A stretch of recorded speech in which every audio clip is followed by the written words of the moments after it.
Bienvenidos. Welcome to Ticket to Life. I'm Henry, and I'm so glad that you are here. I hope that your past week has been a good one or even a great one. And if it hasn't been, guess what? Yeah, I got another week that it might or could be even better than you could ever believe. Yes, this is Pollyanna. So, how's your summer going so far? It just started. I know this is like the first week of June. I believe most schools, at least here in Texas, they're out.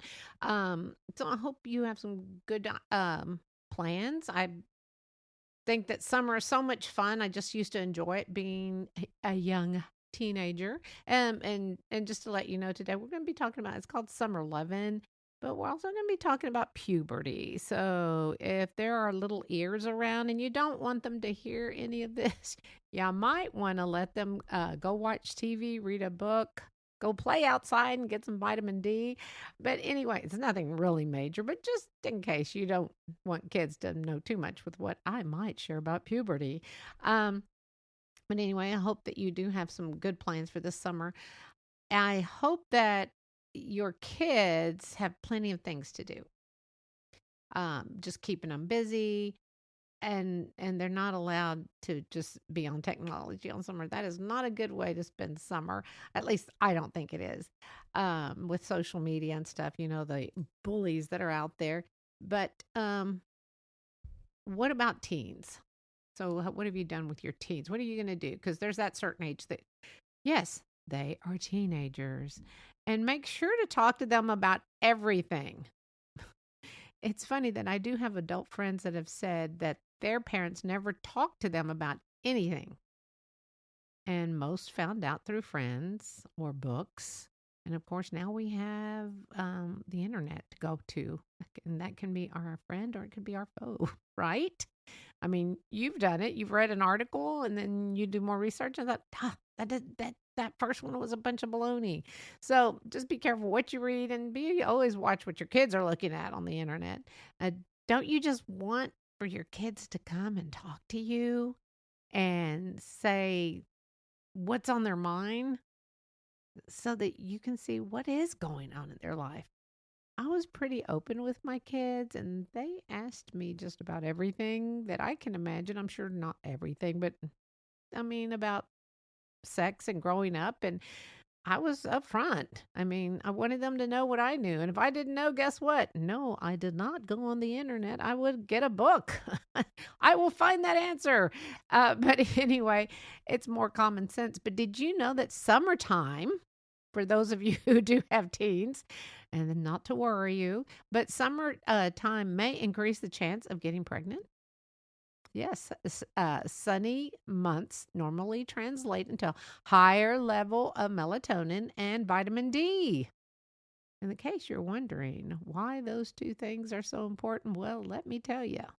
High melatonin and vitamin D levels increase pregnancy rates. Now, I'm not telling you what to do, but if you don't want to become a grandma or a grandpa or a meemaw or a pawpaw, then you might want to talk to your kids as soon as puberty is about to hit. And what is the deal with a lot of grandmothers not wanting to be called grandmother or grandma or granny? I mean, the Queen Elizabeth, that they called her granny. I mean, and you have grandmothers that are wanting to be called grandma or I don't know. It's just weird to me. I mean, it's an honor to become a grandparent. I mean, I'm not called grandma or I'm called Lita. Um, it's short for abuelita in Spanish, but and they're still having troubles with the L's, but it's Ita, so it's close enough for me. But I am so proud to be a grandmother. But of course, I'm in my 60s, and I'm sure there are some 20-year-old um, parents out there, maybe late 20s, early 30s. It matters when you started having your little ones. But again, just talk to them. But don't be afraid to talk to them. If you do not want to become a grandparent in your early 30s or late 20s or early 40s, um, but again, just let you know that's so important to talk to your kids. But wait, whoa, whoa, whoa, whoa, where am I going with this? I forgot to mention my disclaimer. Ticket to Life is these are only my opinions and my thoughts, and in no way, no how am I a therapist or a life coach. I'm a wife, a mom, a sister, a friend, and a child of God, just as you are. But now that being said, how many of you have reflected on your life as a teen or a preteen? Now, this could be reflections of the good, the bad, and yes, sometimes the ugly. I know that I have, and sometimes I think, what was I doing at a certain age? Let's say 12 or 13, probably more like 14. Uh, because at 14, my dad had just passed away, and there was just like, going through so much just growing up and then losing your dad was a lot. My poor mom became a single mom at, you know, 39, so it was crazy. But anyway, um, we survived. She was amazing. We missed him dearly. But again, what was I doing at that age? Or what were my thinkings? What were my thoughts? That's usually a thing I think about, and I think, whoa, I did a lot worse than some kids do nowadays. No, I didn't do drugs. I just did stuff I know that was wrong. Um, but I hated. I will tell you, I hated when my body started to change. When I think because it was a sign of growing up. And some kids won't admit it. But then you have some kids that can't wait to grow up and be a teenager and go to college. My son was one of those. He could not wait to get out of high school and leave for college, and because he said he was just so tired of the high school drama. So, anyway, it's funny how we all think differently, but my daughter, she had a hard time. Of course, I have a hard time knowing she's in another state now. So college was just a prep. But anyway, for this, but I did. I hated when my body started to change. But I'm not going to lie. I could lie to you, but I will not lie to you, my listeners and my friends.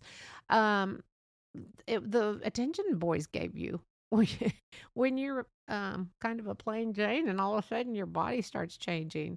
It was like flattering. Oh, someone noticed me. Well, they were noticing other things, not me. But being a reflective parent involves us to understand and respond to what our young kids and teens are going through.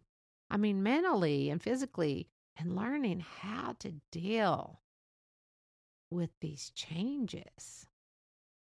Now, it's not like the kids are really prepared. They know these things might happen, or some kids actually don't know when these things are going to happen because you don't. All of a sudden, a young man's voice starts changing, and then he's talking like this, and girls just start to get these little buds, and then they're not sure what are these. That's why it's so stinking important to talk to your kids. And it's not like they're going to get an announcement that says, "My dearest young child, soon to hit puberty. Your world is about to change in the body, and your hormones you didn't know that you had are about to make an appearance. And if you have any questions, do not, I repeat, do not refer to the internet. Refer and ask many, many questions to your parent or legal guardian. Please tell your mom and dad or legal guardian. If you don't give me answers, then I will have to find out on the internet. And you know how much incorrect info there's out there. I could just get on the internet and find out." This is why it's so stinking important for us to have that communication, because they aren't going to get a little announcement and a little invitation of, guess what? Your whole life is going to change, your body, your mind, your way you feel things, the way you look at yourself, because it is a life-changing experience. And some just flow into it, and some have a really hard time. Now, wouldn't that have been great, though, to have an announcement? I would have loved it. Uh, it is so important to have, as I've always suggested, communication in any relationship, especially with your family. I think that some parents, and myself included, think that once the kids start to grow up, they don't need us. But that's wrong. What, at least, I don't say it's wrong. Some kids don't need their parents, I guess, but I have a friend who said he was out on his own by 16. I'm like, what? Yeah. He said didn't work out with him and his mom, single mom, so he moved in with his grandfather and got a job and worked, and that's crazy. 16. I couldn't even imagine doing that. But you may feel like they don't need you, but they do. Kids do need us. And honestly, that's when I think they kind of need us the most. It's because there are so many changes. Of course, they change when they're babies and toddlers, but they change and you're there to take care of them, like literally. But now your kids are kind of self sufficient. They don't need you as much. But in my opinion, mentally, they need you. They need that knowing mom or dad or whoever is there for them. It's just so important. Now, I may have mentioned in past podcasts that I went to work full time when my daughter was 13 or 14.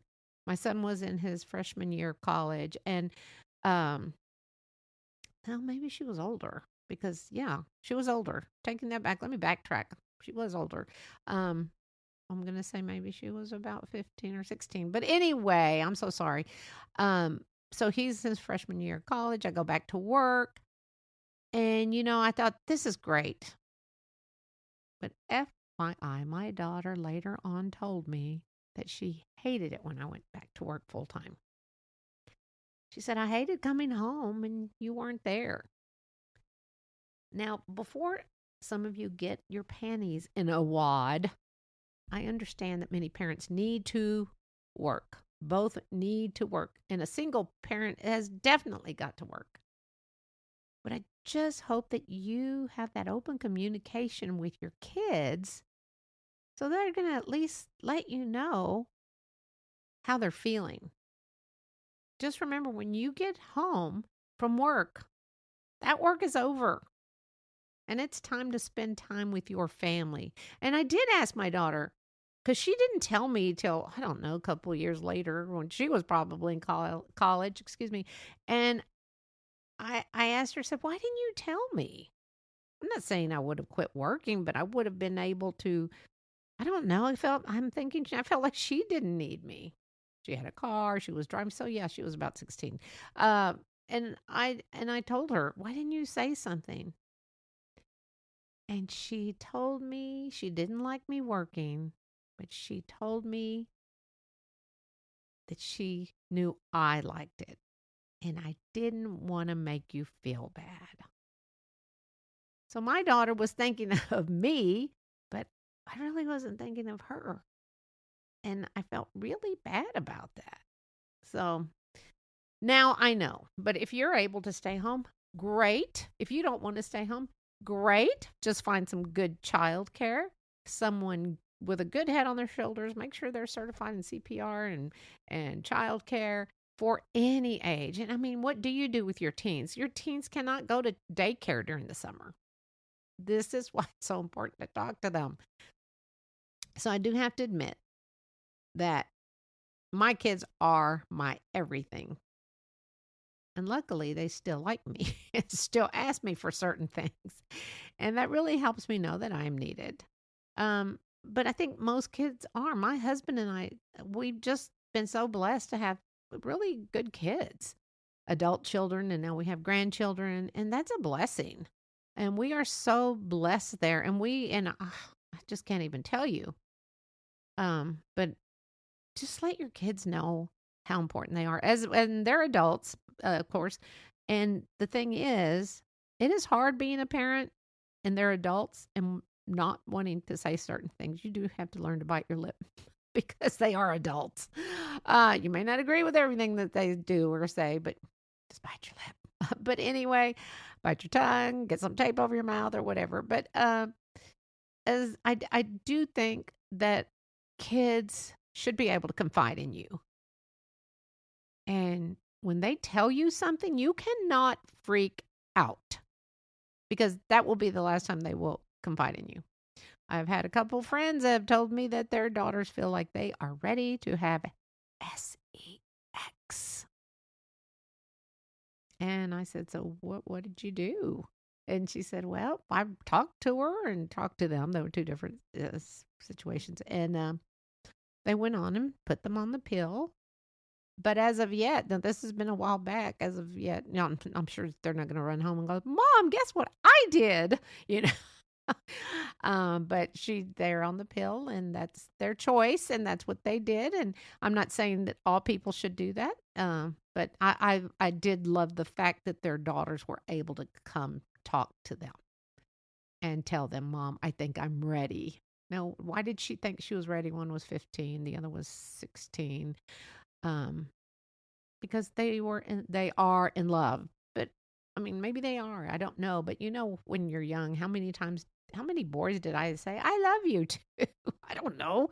But I wasn't ready to have sex with them. But anyway, so I think it was so important for them to be able to confide in their mom and say, I think it's time. So to me, that's the whole thing of communication. But maybe we need to talk about the why they think they are ready. And that is it. Why do you think you're ready? Oh, I really love him. And, I don't know what those answers were, but I do have a story for you. And this is like a really old story because I was in a high school or middle school. I was in high school. Anyway, so it would have been in ninth grade. So it would have been a freshman, I guess. And I had a best friend, and her name was Denise. And of course, that's not her real name. And it's been changed. I haven't talked to her, but still. But anyway, she had a boyfriend, and she was so wanting to save herself for the wedding night. Now, we're like 15, okay? And Denise's mom was a nurse, and Denise told me that her mom had asked her if she was sexually active because she knew how much she liked her boyfriend. They were falling in love. And Denise said, no way. And she had told me that she did not want to have sex with him. So I said, great. I mean, how old? We were 15. I mean, and it was a different time. Anyway, we'll get to that later. But so a few months passed, and Denise called me on the phone, and she's crying. And I said, what happened? Of course, I'm thinking she broke up with her boyfriend, right? I mean, she is just bawling. And nope, she was upset with her mom. And I thought, what happened? And as a teen, you really have no idea what's going on with a friend's mom other than, oh, she's always nice to me. But I forgot to mention her mom was a single mom. And she was a nurse. Well, come to find out that Denise was so upset because her mom had been giving her these vitamins. So Denise thought they were vitamins. No. Her mom was giving her birth control. And she found out because she had to get something from her mom's room in a drawer, and she saw them. And she's like, well, because I asked, how'd you find out? Well, she found the pill, the package or something. And she said, those are the pills she gives me every day and says they're vitamins. So Denise was very upset because she felt her mother didn't trust her. And of course, she was sad about that. And I mean, being a teen myself, at that time, I had no idea, honestly, what to say or how to comfort her other than, I'm sorry. But Denise felt as though her mother was not being open and trusting her. And she's like, why didn't she trust me? And I'm like, I don't know. I'm sure that's all I kept saying was, I don't know. Because I didn't. Well, the next thing I knew, Denise did get together with her boyfriend, and they had a baby their senior year in high school, because then we went to separate schools. And we lost touch, unfortunately, but I'm really hoping with all my heart that she had better trust and communication with her son. I think they had a little boy, or maybe it doesn't matter what it was, a little girl or a little boy. I hope that she had more of an open relationship, that she could talk to them and let her child. That's what I hope for all parents, that you can have that open relationship with your kids, because puberty it's hard. I mean, for some, like I said, they go in it with ease, and some it's just difficult. They don't get it. They don't understand what is going on. What's happening to your mind starts thinking different. Your physical appearance starts looking different. So, it's a hard thing. So, parents, start the conversations early. Don't shy away from them. Help your kids feel as comfortable as possible to talk to you about anything and everything, just like on Ticket to Live. Talk about anything and everything, and don't shy away from nothing regarding life other than politics. They don't need to know all that stuff. Talk about anything. If they want to talk about something you're not sure of, say, you know what? Let's talk about that later. And of course, get on your old friend Google it and see what what it is they're talking about. I remember my son asked me one thing and I gave him the answer, and he goes, "Darn that, Joey." He said, "That's not what he told me it meant." And so, that's you don't want him getting the wrong information. So, as we all know, growing up is hard, and there's no manual when we have to make adult decisions regarding our life and our kids' lives. No, it's common sense. Use your gut, just the knowledge you have that God has given you. And as our time is dwindling down, I just want you to have an open mind with, open your kids' minds, open their eyes and tell them, do not be afraid. Talk to me about everything. But again, you cannot freak out moms and dads when they ask you something. Take a deep breath. And even though it's killing you, take a deep breath and know that this is natural, because it is. Now, as we all know, in the Bible, it tells us that humans and male and female are to be united, and we shall be fruitful and multiply. But the experience of being positive and intimate is to be enjoyed within the context of being married. If you can't get across to your kids, you can't have sex until you're married, great. But I was wondering how many people save their virginity until marriage. And here is what I found out.